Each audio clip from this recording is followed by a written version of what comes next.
우리 함께 말씀 보겠습니다. 이러므로 그리스도 예수의 일로 너희 이방인을 위하여 갇힌 자 된 나 바울이 말하거니와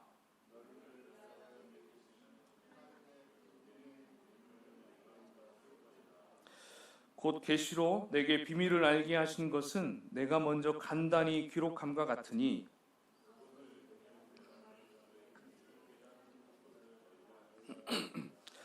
이제 그의 거룩한 사도들과 선지자들에게 성령으로 나타내신 것 같이 다른 세대에서는 사람의 아들들에게 알리지 아니하셨으니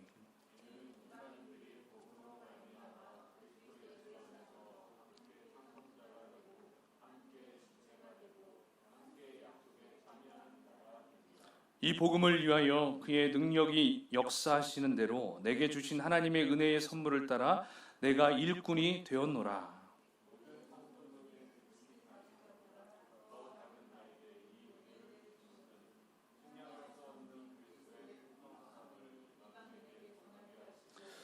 영원부터 만물을 창조하신 하나님 속에 감춰졌던 비밀의 경륜이 어떠한 것을 드러내게 하려 하심이라.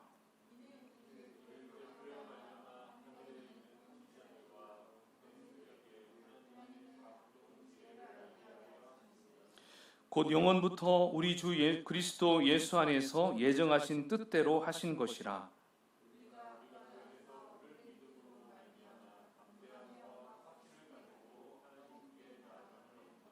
함께요. 그러므로 너희에게 구하노니 너희를 위한 나의 여러 환난에 대하여 낙심하지 말라. 이는 너희의 영광이니라. 아멘. 네, 우리 많이 오진 않았지만 서로 이렇게 인사하면 좋겠습니다. 자, 하늘 복 많이 받으세요. 시작.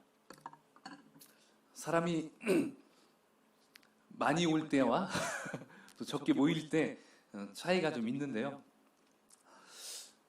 오늘은 솔직히 어제가 아니죠. 지난주도 이제 그렇게 많지는 않았지만 또 큰 은혜가 있었습니다.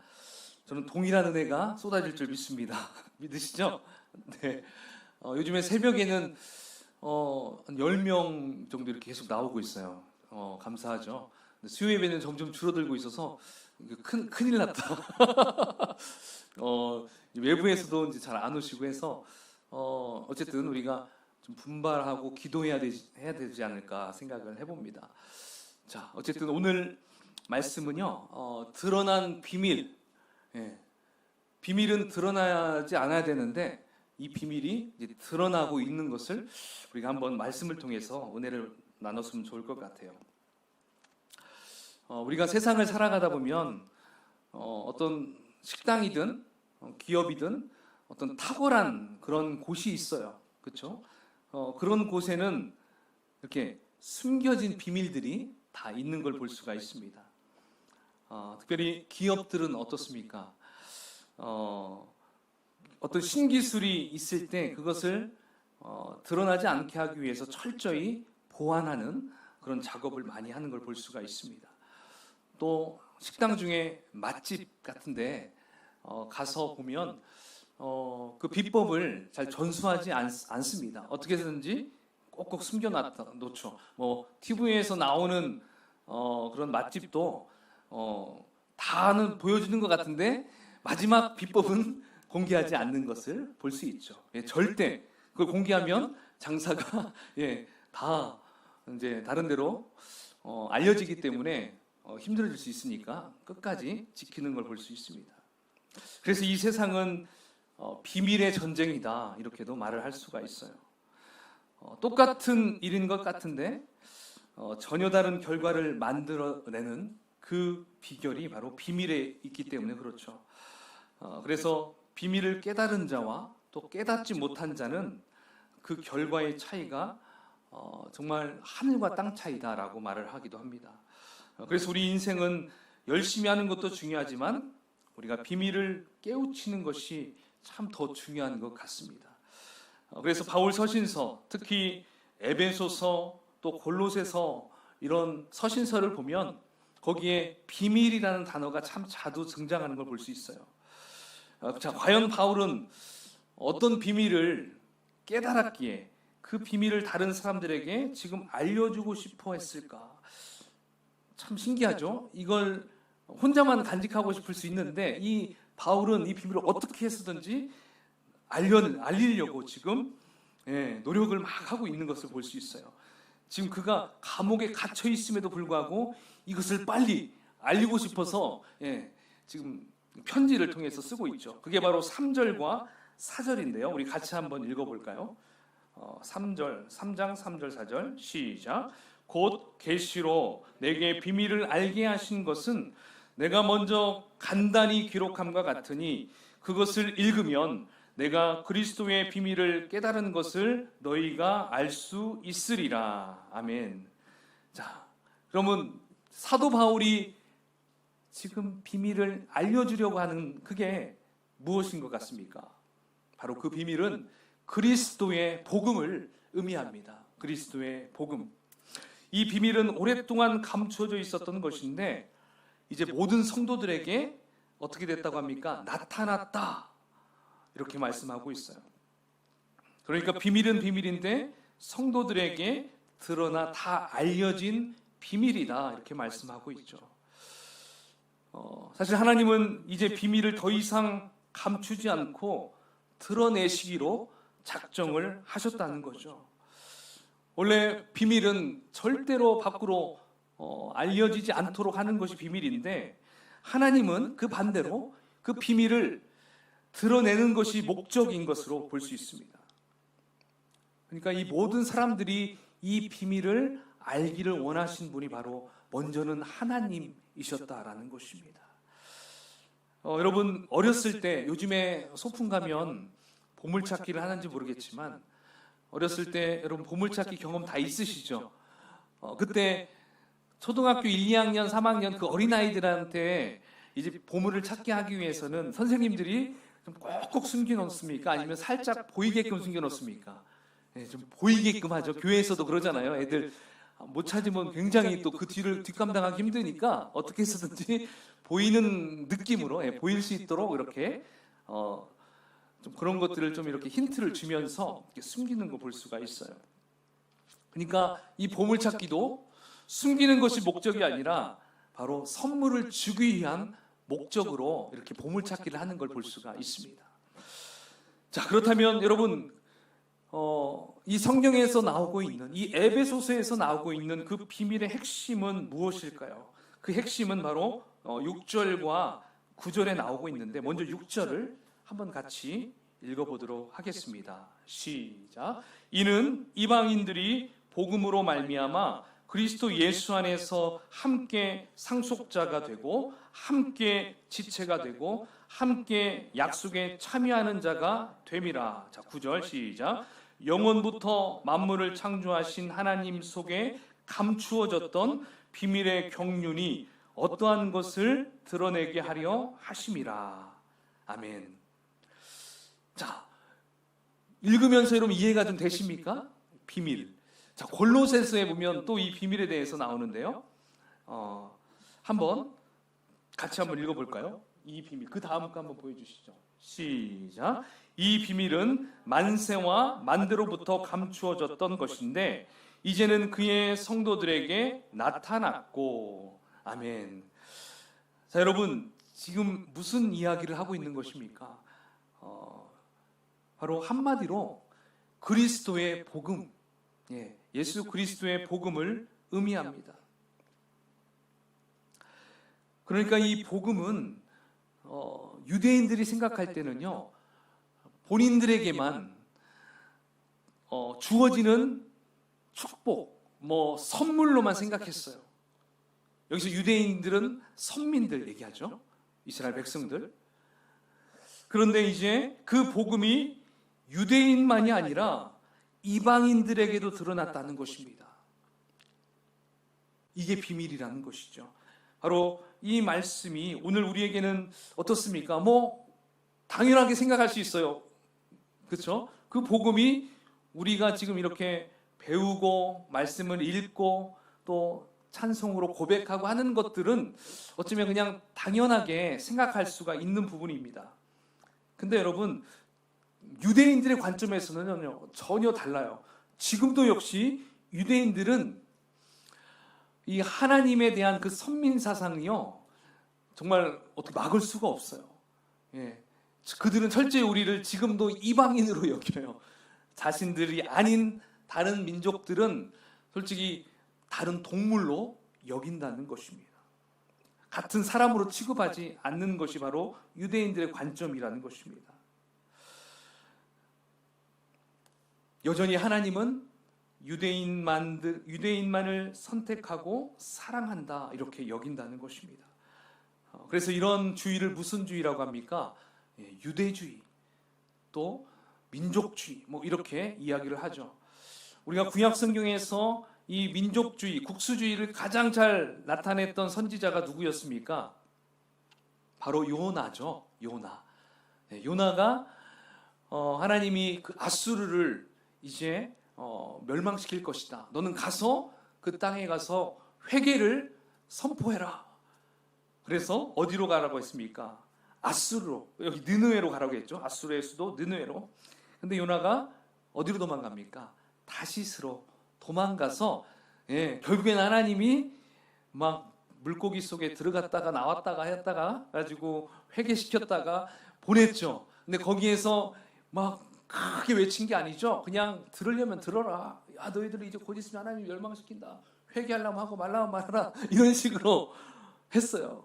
그러니까 이 요나도 굉장히 유대주의적인 사상이 강력했어요. 하나님은 솔직히 구약 시대에도 굉장한 그 하나님의 마음은요, 열방을 회복시키려고 계속적으로 선지자들에게 얘기를 하잖아요. 사실 우리 조이풀 교회의 개척 말씀, 우리가 받은 말씀이 어디인가요? 이사야서 61장 말씀이잖아요. 그 말씀도 구약 시대에서 하나님이 말씀하셨던 부분이거든요. 근데 신약에 와서 예수님의 제자 중에 베드로도 정말 오순절 마가다락방에서 성령까지 체험하고 성령이 충만한데도 그 마음이 참 안 바뀌었어요.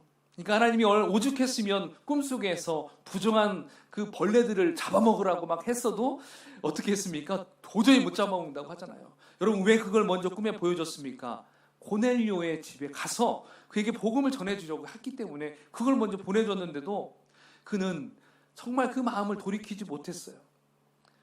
결국 그 촛대가 누구에게 옮겨졌습니까? 바울에게 옮겨졌어요. 바울.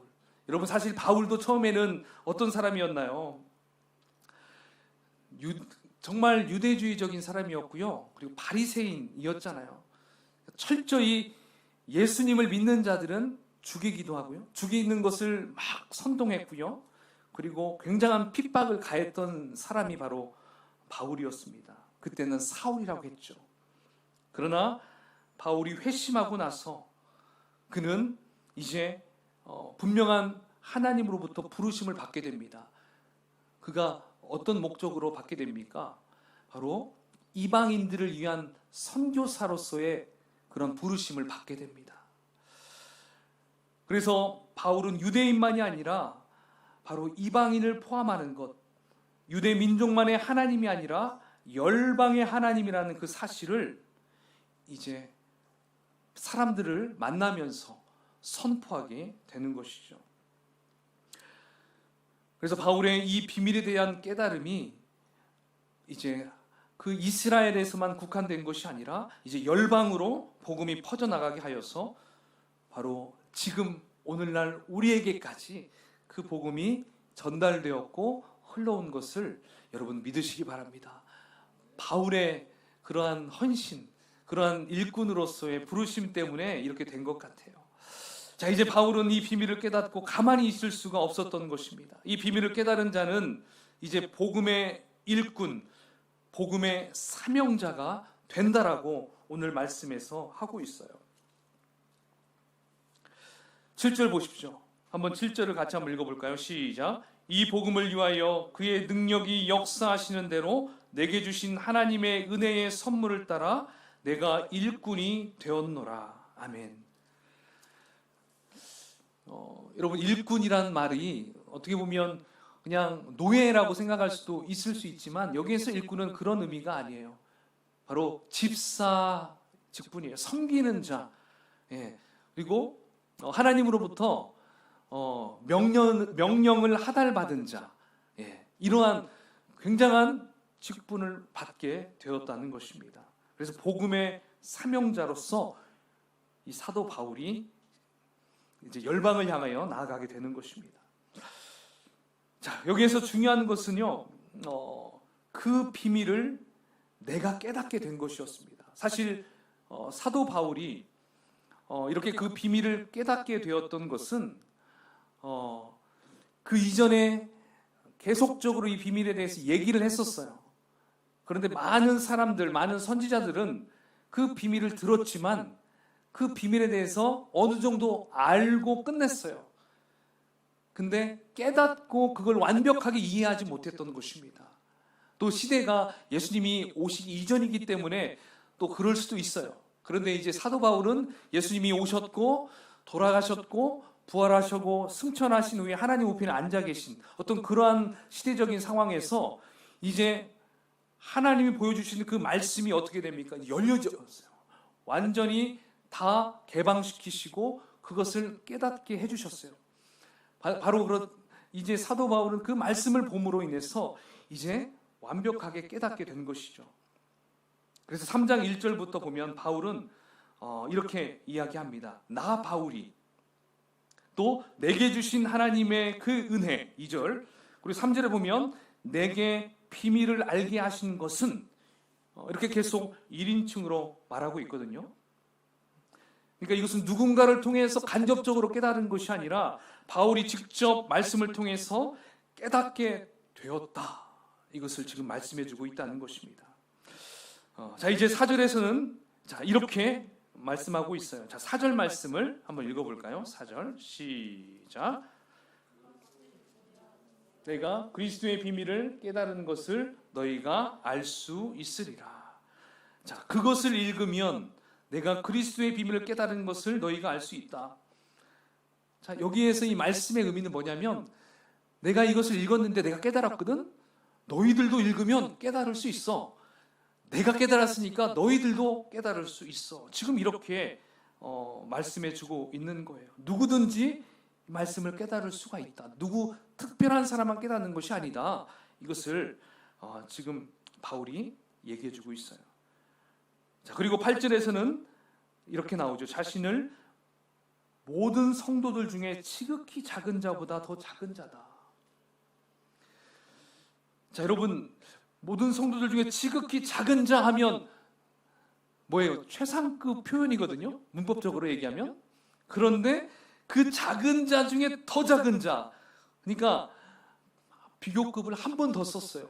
근데 이게 제가 찾아보니까 이건 문법적으로 맞지 않는 말이래요. 예, 오류래요.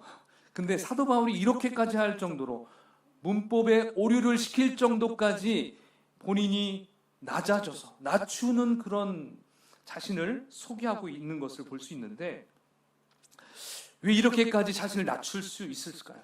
그 낮추는 이유가 무엇일까요? 이것은 바울 자신을 겸손하게 말하는 것도 있겠지만 더 중요한 것은 이거예요. 나와 같이 이렇게 부족한 자에게 이런 은혜를 주셨다면 은혜를 받지 못할 사람이 없다. 예. 사도 바울은 괴수 중에 괴수, 예. 그 다음에 죄인 중에 우두머리. 제가 이 이야기를 지난주 말씀 때 했었죠. 예. 그러니까 사도 바울은 이러한 존재라고 지금 이야기를 하고 있다는 것입니다. 따라서 하나님께서는 진리를 어떤 특별한 사람들에게만 깨닫도록 어렵게 까다롭게 만들지 않으셨다는 것입니다. 누구든지 다 알 수 있도록 하셨어요. 저는 가끔씩 교회에서 아이들 성경 공부를 할 때도 있고요. 집에서도 이렇게 말씀을 이렇게 아이들하고 읽다 보면 과연 이 아이들이 이것을 이해할 수 있을까? 이렇게 생각을 했어요. 근데 제가 잘못 생각했던 거라고요. 보니까 하면서 제가 느끼지 못했던 부분들을 아이들이 이렇게 얘기할 때가 있어요. 여러분 혹시 경험해 보셨습니까? 그러니까 여러분 영적인 부분들은요, 어떤 나이와 상관이 없어요. 그리고 어떤 경험과는 상관없어요. 그냥 말씀은 아이들의 영적으로 더 맑은 아이들이 오히려 더 그 말씀을 잘 받아들이고요, 더 잘 이해하는 것을 우리가 볼 수 있어요. 우리 혹시 윤영부를 담당하고 있는 우리 백전사님 그렇습니까? 네. 어떤 말을 해도 다 잘 알아들어요? 네. 네. 잠깐 물 한잔 하겠습니다.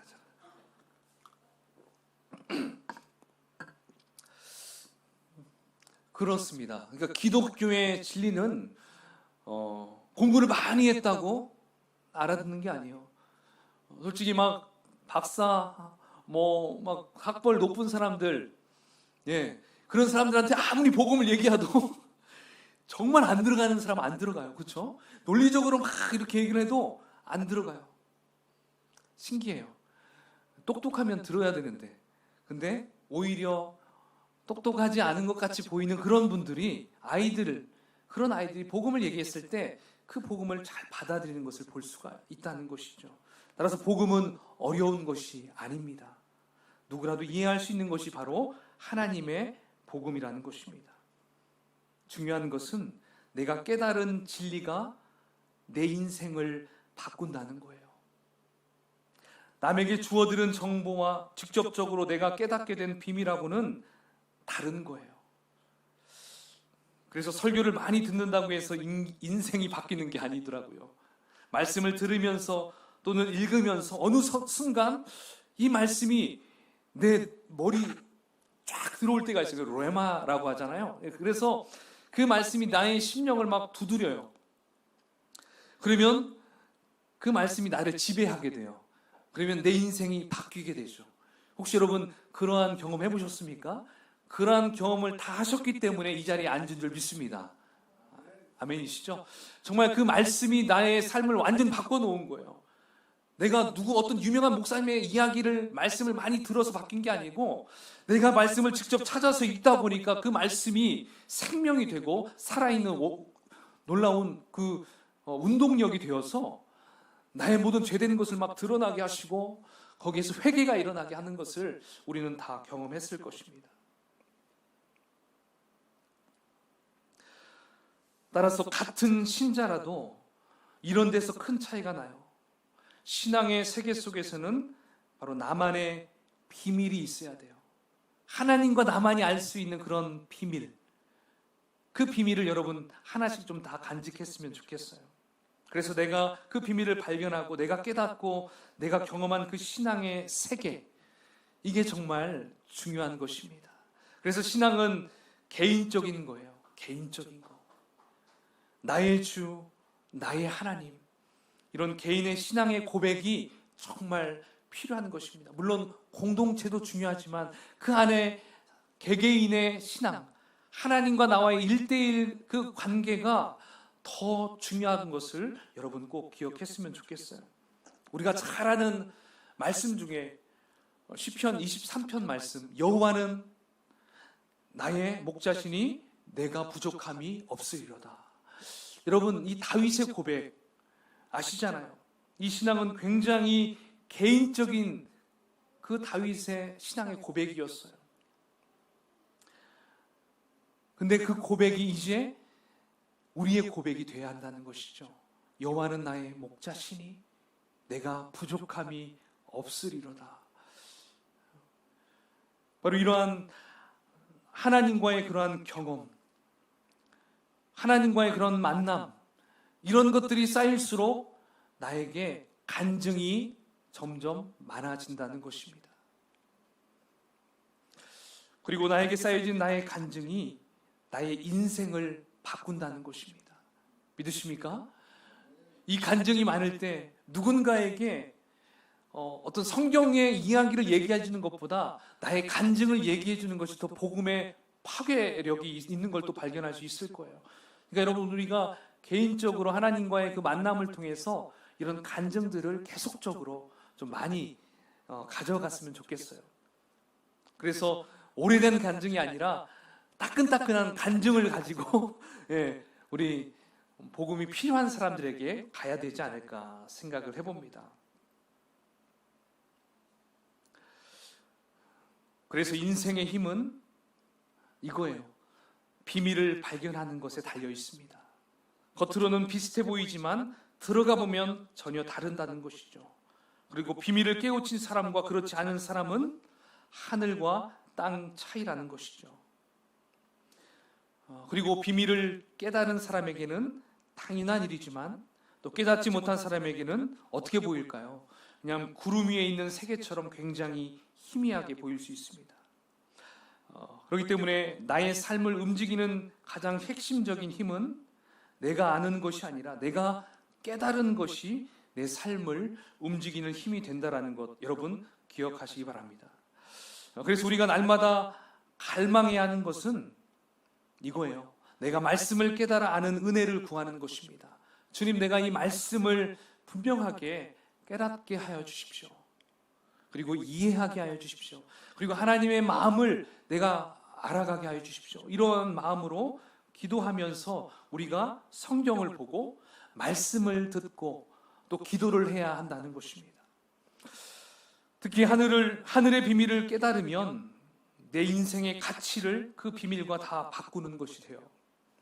진리의 말씀이 내 인생을 바꾸어 버리는 이러한 놀라운 은혜가 바로 여러분들에게도 일어나기를 주의 이름으로 축원을 드리겠습니다. 바울이 이러한 비밀을 깨달았기 때문에 그 가슴, 그 심장이 흥분이 끊이지가 않았던 거예요. 계속적으로 그의 마음 가운데는요, 그 흥분이 사그라들이지 않았다는 것을 볼 수가 있습니다. 사실 여러분, 에베소서는 사도 바울이 평온한 상태에서 쓰여진 편지가 아닙니다. 그냥 어떤 집에서 머물러서 책상에 앉아서 쓴 편지가 아니고요, 로마 네로 황제 치하의 감옥 안에서 정말 힘들게 썼던 편지가 바로 이 에베소서입니다. 그런데 우리가 에베소서를 읽어보면 감옥 안에 죄수가 기록하는 것으로는 결코 믿을 수 없을 정도로 어때요? 굉장히 당당하고 굉장히 평온함이 넘치는 것을 느낄 수가 있습니다. 사실 다른 옥중 서신도 그래요. 골로새서, 빌립보서, 빌레몬서를 보아도 그런 마음이 있어요. 항상 기쁨이 넘치는 마음에서 편지를 쓰는 것을 우리는 목격할 수가 있습니다. 언제 죽을 줄 모르지만 그는 그런 불행의 그림자를 찾아볼 수도 없고요, 또 고난 앞에서도 늘 당당했던 모습을 우리는 볼 수 있습니다. 또한 죄수임에도 불구하고 권위가 있었고요, 또 영광스러움이 있었던 것을 또 우리가 볼 수가 있습니다. 여러분, 어떻게 사도 바울에게 이러한 모습이 보여질 수 있을까요? 그것은 하나입니다. 그리스도의 비밀을 깨달은 자였기 때문에 그렇습니다.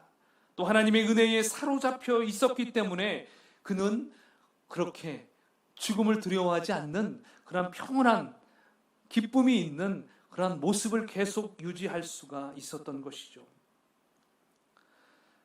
오히려 바울 사도는 에베소 성도들에게 내가 지금 감옥 안에 붙잡혀 있다는 것 때문에 걱정하지 마라.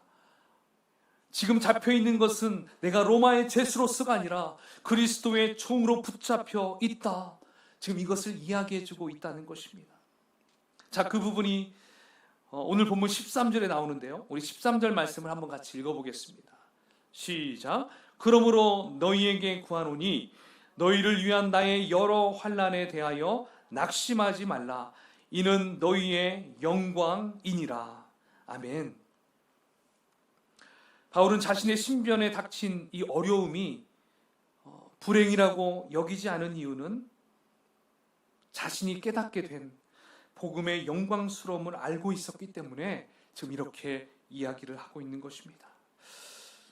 이처럼 우리도 진리를 알고 복음의 비밀을 깨닫게 된다면 나의 삶을 바꾸어 놓는 놀라운 위력이 있을 줄 믿습니다. 동의하십니까? 여러분, 골로새서 2장 3절을 보면 이런 말씀이 있어요. 우리 같이 한번 읽어보겠습니다. 시작. 그 안에는 지혜와 지식과 모든 보화가 감추어져 있느니라. 아멘. 자, 바울은 우리 인생의 문제를 푸는 모든 해답이 어디 안에 감춰 있다고 합니까? 그리스도 안에. 그리스도 안에 모든 해답이 보화가 되어 숨겨져 있다고 이야기합니다. 그 안에 모든 우리 인생의 문제거리들, 그 안에 해답이 다 들어있다는 것입니다. 그 보화를 찾는 길은 무엇일까요? 우리가 주님 안에 거하면 돼요. 다른 데 갈 거 없어요. 우리가 주님 안에 더 들어가면 그 안에서 우리가 고민했었던 모든 문제의 해답을 찾을 수가 있다는 것입니다. 혹시 내 안에 절망적인 것들이 다 여러분 있습니까? 그것을 걷어낼 수 있는 방법도 우리가 주님 안에 거하면 넉넉히 다 걷어낼 수 있다는 것입니다. 그래서 신앙생활을 우리가 정의해 본다면 이렇게 정의할 수가 있어요. 보화를 캐내어가는 기쁨을 맛보며 누리는 끝없는 여행이다. 그렇죠? 주님 안에 숨겨있는 그 보화를 내가 캐내는 어떤 그런 기쁨을 맛보며 누리는 끝없는 여행, 이게 바로 우리의 신앙생활, 신앙의 여정이다라고 말할 수가 있다는 것입니다. 그러므로 우리가 신앙생활을 하면 할수록 수심이 가득해지는 것이 아니라 늘 기쁨이 충만해진다는 것입니다. 여러분, 그리스도 안에 감추어진 것을 점점 더 알아가는 것이 우리의 기쁨의 근원이 되어야 될 줄 믿습니다. 만약 신앙생활을 하다가 어느 순간 그 기쁨과 즐거움을 잊고 있다면 우리의 초점이 주님 안에 있지 않고요, 다른 곳에 있다는 뜻이에요. 그러니까 여러분, 우리가 좀 뭔가 내 안에서 기쁨이 사라지고 즐거움이 사라지고 막 짜증이 나오고 원망이 나오고 막 분통이 나오고 막 그러다면요, 여러분, 우리를 점검하십시오. 남 탓하지 마시고 나를 점검하시고 나의 초점을 다시 어디로 가야 됩니까? 주님 안으로. 주님 안에 숨겨있는 그 보화를 여러분 찾아야 된다는 것입니다. 그 말씀 비밀을 깨달으면 다시 우리 기쁨을 회복할 수 있다는 것입니다. 여러분, 오늘 본문에서 바울은 지금 하늘의 비밀을 깨닫고 나서 영적인 득도의 경지에서 황홀함으로 우리를 초대하고 있습니다. 여러분들을 초대하고 있어요. 모든 인생의 문제를 푸는 이 비밀을 이제 에베소 성도들과 또 우리와 함께 누리자라는 거예요. 혼자 누리는 거 아깝잖아요. 지금 에베소 성도들도 지금 그렇게 요청하고 있고 저와 여러분에게도 요청하고 있다는 것입니다. 사실 바울은 감옥에 계속 붙잡혀 있지만 그리스도의 비밀의 그 깊이, 그 무게, 그 풍성함이 혼자 누리기에는 너무도 거대하기 때문에 이제 죽음 앞에 놓여 있을지라도 그는 입을 열기 시작했던 거예요. 여러분, 잘못 복음을 얘기하면요, 그냥 사형당할 수 있어요. 죽을 수 있어요. 이 편지가 잘못하다 걸리잖아요. 그냥 죽을 수 있어요. 그런데 그 죽음을 두려워하지 않아요. 우리가 요즘 새벽마다 에스더서를 같이 나누고 있잖아요. 죽음도 불사한 그 에스더의 신앙이 곧 지금 보여질 거예요. 여러분, 우리도 마찬가지입니다.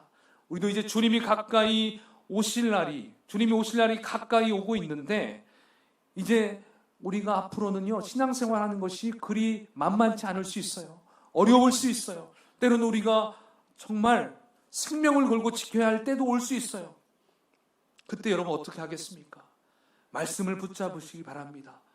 그냥 남이 믿었던 그 믿음 그냥 이렇게 턱걸이로 가려고 하지 마시고요, 여러분들이 정말 생명의 말씀을 붙잡고 그 복음의 말씀이 여러분들의 말씀이 되어서 정말 나의 하나님, 나의 예수님, 내가 주님 안에 거하겠습니다, 그러한 심령으로 우리가 더 그렇게 나아갈 때에 우리는 어떠한 어려움과 어떠한 고난 속에서도 우리는 기쁨을 놓지 않을 수 있을 줄 믿습니다. 늘 감사가 넘칠 거예요. 그런 마음으로 우리가 그렇게 살아갔으면 좋겠습니다. 그것을 우리 하나님께서 분명히 원하실 줄 믿습니다. 우리 같이 한번 기도하겠습니다.